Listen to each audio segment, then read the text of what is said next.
Assalamualaikum warahmatullahi wabarakatuh. Alhamdulillahirabbil alamin hamdan katsiran thayyiban mubarakan fih kama yuhibbu rabbuna wa yarda. Asyhadu an la ilaha illallah wahdahu la syarikalah wa asyhadu anna Muhammadan abduhu wa rasuluhu la nabiyya wa la rasula ba'dah.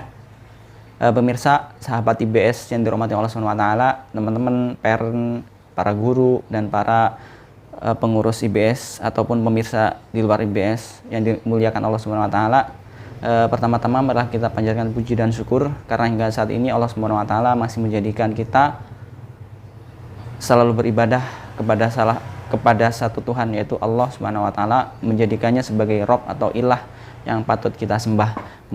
Kemudian salawat serta salam kita selalu curahkan kepada manusia terbaik, yaitu Rasulullah Shallallahu alaihi wasallam. Hingga saat ini beliau adalah salah satu panutan kita semuanya, hingga Allah Subhanahu wa taala memberikan anugerah kepada Rasulullah berupa kebaikan yang difirmankan Allah Subhanahu wa taala, wa innaka la'ala khuluqin azim, dan sesungguhnya engkau wahai Rasulullah itu diberikan akhlak yang sangat agung. Kemudian laqad kana lakum fi rasulillahi uswatun hasanah, yang artinya sungguh pada diri Rasulullah itu ada akhlak yang terbaik atau akhlakul hasanah.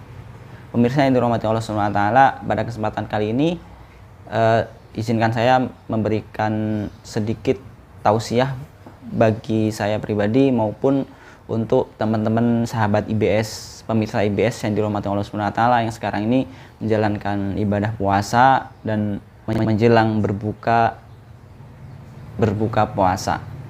Dan di bulan suci Ramadan ini banyak sekali ibadah-ibadah yang harus kita kejar dan harus kita istiqomahkan agar setelah Ramadan nanti kita menjadi orang-orang yang la'allakum tattaqun, yaitu menjadikan kita orang yang lebih bertakwa lagi dari sebelum Ramadan dan setelah Ramadan, karena dari before and after itu lebih bagus, harus after lebih bagus daripada before. Dalam hadis Rasulullah Shallallahu alaihi wasallam beliau bersabda, "Idza dakhala ala ashratil awakhir min syahri Ramadan, sya'dal mi'zarahu wa ayqadha ahlahu wa ahya lailatahu."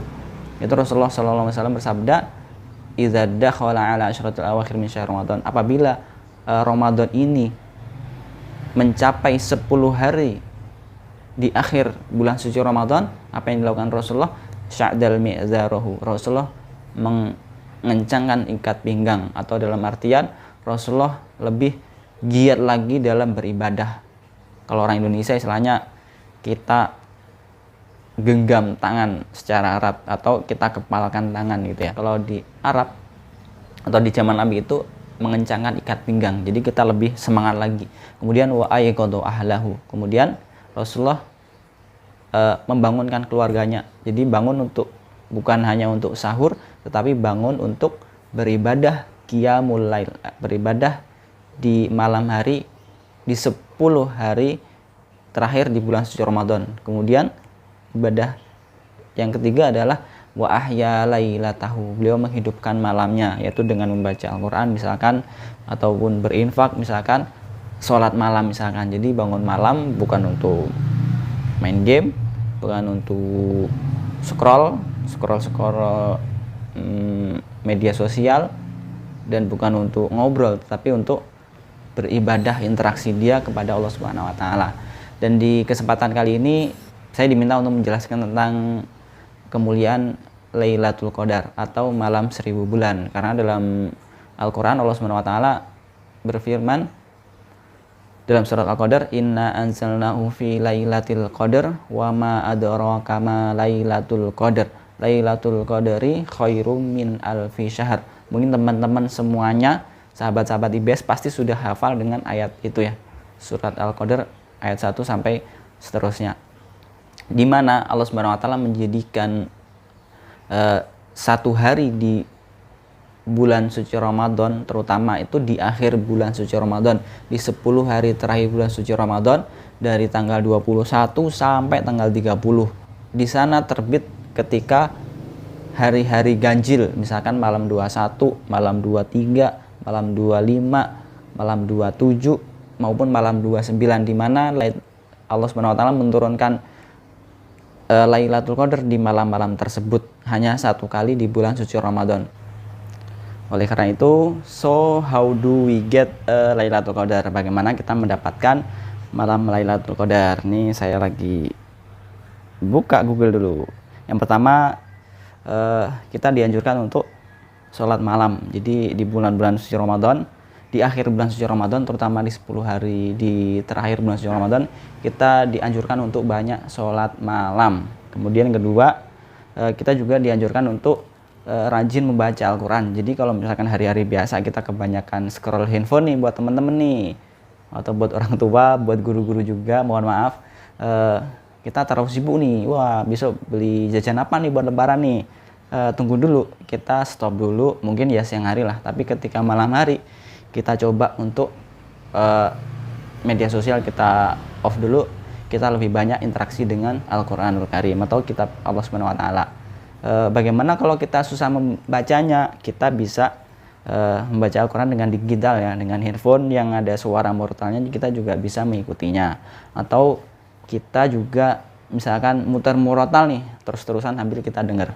Kemudian yang ketiga, memperbanyak zikir dan doa. Jadi kita banyak-banyak tuh zikir maupun berdoa berdoa kepada orang-orang tua yang kita, ya orang-orang tua kita yang sudah meninggal, atau buat orang tua kita sendiri nih, misalkan buat ayah, buat bunda, kemudian juga buat semuanya teman-teman kita, saudara-saudara kita, itu ya banyak zikir atau banyak berdoa, kemudian banyak bersedekah. Jadi di bulan suci Ramadan, terutama di akhir bulan suci Ramadan, kita rajin-rajin tuh bersedekah. Nah, siapa tahu ketika saat kita bersedekah, kebetulan di situ di mana bertepatan dengan malam Lailatul Qadar yang pahalanya setara dengan 1000 bulan kita melakukannya. Misalkan, Mister, kita kalau tidur malam gimana nih? Ya, kalau untuk kegiatan-kegiatan di luar ibadah itu nggak tercatat dengan malam Lailatul Qadar. Misalkan kita malam ngorok nih, kenceng banget suaranya. Masa itu ya 1000 bulan ngorok terus kan enggak. Jadi dalam hadis tersebut dikhususkan, atau dalam ayat surat Al-Qadar tersebut dikhususkan untuk orang-orang yang melaksanakan ibadah-ibadah kebaikan kepada Allah Subhanahu wa taala. Nah, kemudian yang kelima nih, karena ada 7, yaitu itikaf.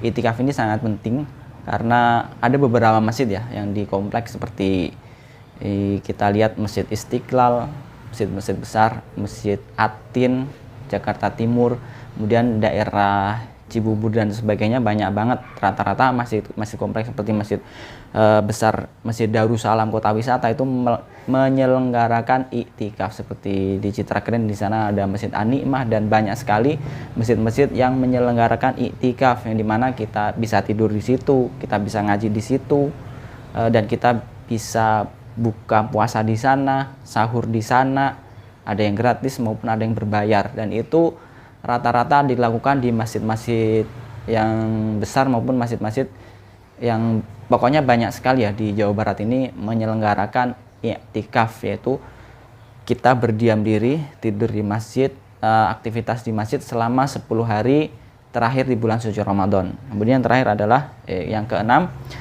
memperbanyak istighfar, memohon ampun kepada Allah Subhanahu wa taala di 10 hari terakhir di bulan suci Ramadan, karena manusia itu tak lepas dari perbuatan salah dan perbuatan dosa. Kemudian yang ketujuh, yang terakhir yaitu menjauhi dosa dan maksiat. Nah, jadi di ujung 10 hari terakhir itu kita berusaha untuk menjauhi dosa maupun maksiat. Jadi misalkan kita kebanyakan scroll HP nih, seliwer beberapa jam, atau yang teman-teman yang suka mukbang nih atau main game nih, ya jadi setidaknya kita harus kurangi hal-hal yang kurang baik di terakhir bulan suci Ramadan, dengan harapan setelah bulan suci Ramadan selesai kita masih memegang kebaikan-kebaikan yang kita latih di bulan suci Ramadan, terutama di 10 hari terakhir di bulan suci Ramadan. Oke, itu saja untuk kultum hari ini. Semoga Allah Subhanahu wa taala menjaga puasa kita hingga akhir Ramadan nanti, dan juga Allah Subhanahu wa taala menjaga kesehatan kita, kesehatan orang tua, dan kita selalu saling mendoakan buat kita semuanya agar setelah Ramadan nanti kita masih diberikan umur panjang dan kita bisa bersilaturahim lagi, bertemu lagi bersama teman-teman kita yang berada di IBS Al Ikhlas. Sekian dari saya. Assalamualaikum warahmatullahi wabarakatuh.